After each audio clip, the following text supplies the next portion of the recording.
How many rituals would you say you've been involved with without getting to specifics? Unless you want to. Unless you want to. I have no number. Like it's a lot. Wow. Because again, I mean, since I was a little kid, like I experienced a lot of trippy stuff, and like we could go into that. Yeah. But like a lot of paranormal stuff, a lot of a few UFO things. Oh yeah, you mentioned that. And that's what got me really into studying this. The stuff. UFO stuff. Yeah. Well, all these experiences. Would you say they're one and the same? No. Like, I was gonna ask that earlier. I was gonna ask, like, would you guys like say that like aliens and like that whole concept is kind of just like a different entity of like supernatural, different planes? I couldn't tell you. But well, there's a lot of theories right now going on that like UFOs aren't. I mean, they're not had nothing to do with aliens. There's a theories going around that they're just like technology that's super advanced. I full-heartedly believe that they're external. You do? To this earth, and yeah. What do you think that is? What do you think it, like, you know, in your theory? Or first, let's start with your experience with the UFO. Okay, so there's several times. Really? Yeah, the first one was in first grade. I went out to the playground. It was a really foggy day in San Jose. All the kids were just staring off into the distance, and there was like these strange lights in the sky, and it was bizarre. And so that was something that really just stuck to me. It's like all these kids just staring off at this thing. And a few years later, I want to say 2-3 years later, we were camping up near the Sierra foothills in the Sierra Nevada, and we wanted to go to a lake, and we had an inflatable raft, so we had to go to the nearest gas station to fill it up with air and come back and go on the lake, right? And on our way there, as we were turning a bend, my father was driving, I was in the passenger, and my brother was in the back, staring off into the other direction. As we were coming around a little bend, there was a shiny object. The best way to describe it was like a disc. It was almost like a metallic, like a mirror. Yeah. It was so shiny, it was like a mirror. And it just shot up about 10-20 feet up in the air. All this debris and stuff just like flew up, and as soon as it started settling down, it just went like something out of warp speed, you know, like that Star Trek thing. And so that kind of was trippy. And then my dad's like yelling at me, like, did you see that? Did you see that? And of course I saw it. My brother didn't. The weird thing, that wasn't even the weird part. The weird part was when we got back to the campsite, my mother was like frantic. She was waiting for us. She was like, what took you guys so long? What took you guys so long? I'm like, what are you talking about? It took no more than an hour to drive up to the nearest town and back.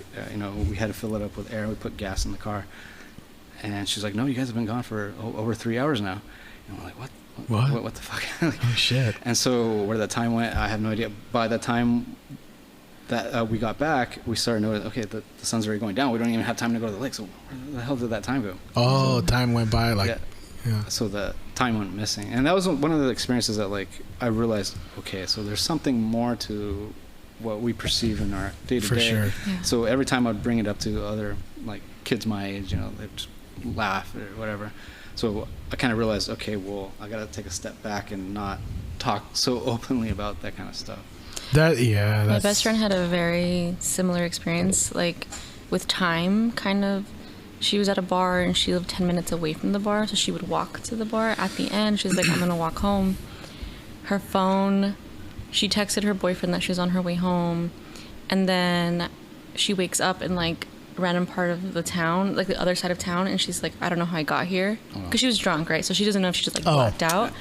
But when she called her boyfriend, it was only, like, 30 minutes after she had texted him, but she was like 2 hours away. Oh shit! So he had to drive 2 hours to go find her. Wow. And like she didn't. There's no explanation as to like what happened. She just remembers seeing lights on someone's lawn and then waking up in a different like neighborhood. Wow. Damn. Not waking up, but like just coming to, you know, like senses. And that's a common thing whenever like UFO sightings or anything. There's where abductions. Like, or they're like. Do you remember watching that movie, The Mothman? You seen that one? Yeah. Oh, yeah. Where he travels hella far. It only felt like a few hours. Yep. I've never seen the UFO, or anything like that, but this was the weirdest thing that ever happened. You know Tilden Park? You've been to Tilden Park here in what is it, Berkeley? Yeah. Yeah.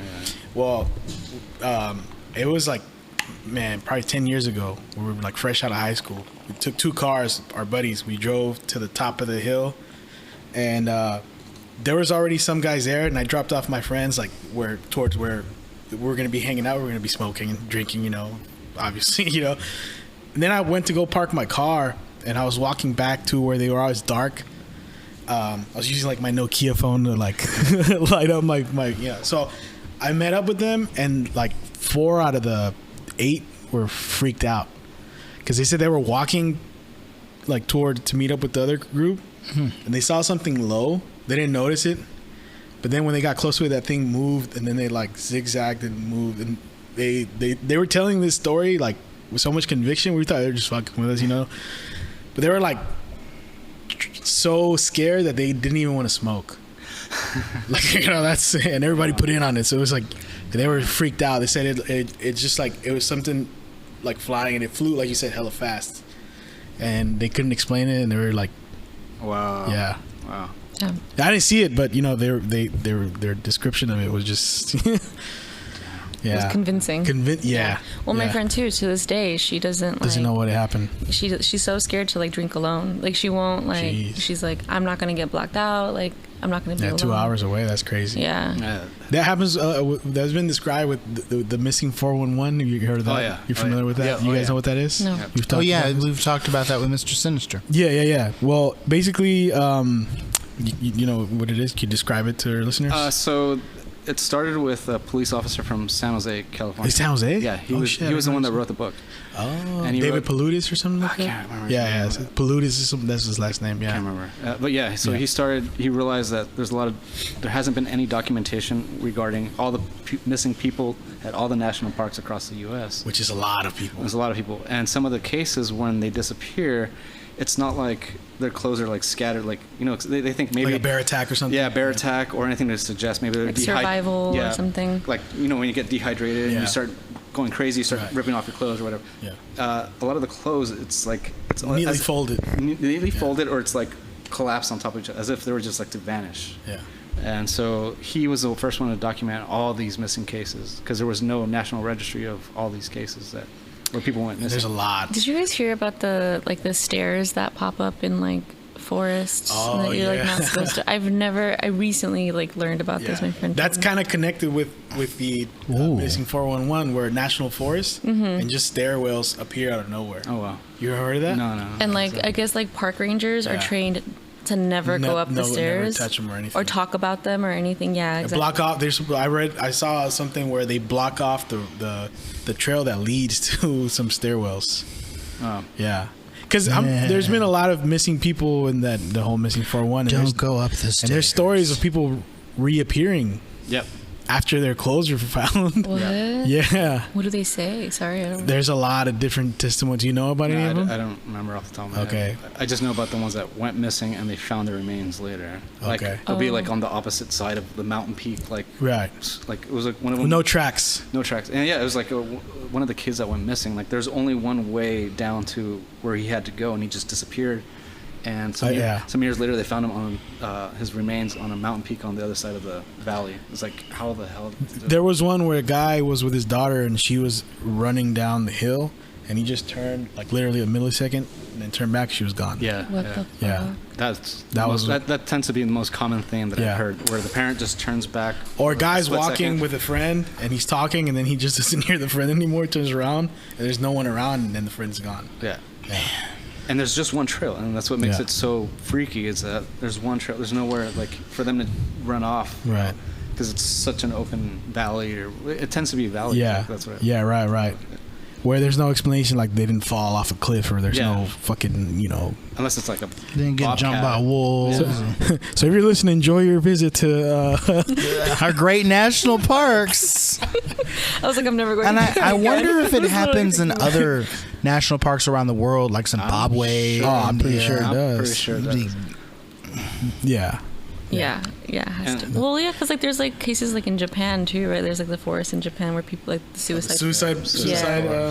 Yeah, like there has to be all around the world. Hopefully. No, I'm just kidding. Not just us. Can you believe the Voice Party has had merch this whole time and we neglected to tell anybody? T-shirts, hoodies, bath mats, wall clocks, throw pillows, even mini skirts. We will throw our logo on absolutely anything. Click the link in the description below and pick you up some Voice Party merch today.